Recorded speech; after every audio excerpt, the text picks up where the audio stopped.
శ్రీమాత్రే నమః.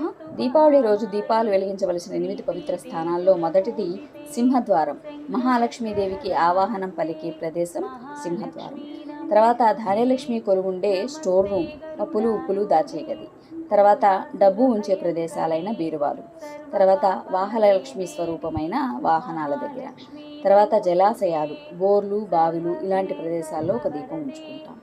అలాగే గుళ్ళోనూ మన ఇంట్లో ఉండే పూజా రూమ్లోనూ పూజ చేసుకొని దీపాలు పెట్టుకుంటాము. తర్వాత మనం ఎంతో పవిత్రంగా భావించే తులసి చెట్టు దగ్గర, అలాగే దేవతా వృక్షాలైన ఉసిరి చెట్టు, జవ్వి చెట్టు, రావి చెట్టు ఇటువంటి దేవతా వృక్షాల దగ్గర కూడా దీపాన్ని ఉంచుతాం. మా ఇంట్లో బిల్వవృక్షం ఉంది. మా అమ్మ ప్రతి సంవత్సరం కార్తీక మాసం మొత్తం ఇక్కడ దీపం ఉంచుతుంది. ఇది మా దీపావళి కథ. ప్రతి దీపావళికి తెల్లని వస్త్రాలు ధరించి లక్ష్మీదేవిని పూజించడం మా ఆచారం. శ్రీమాత్రే నమః. Subscribe please.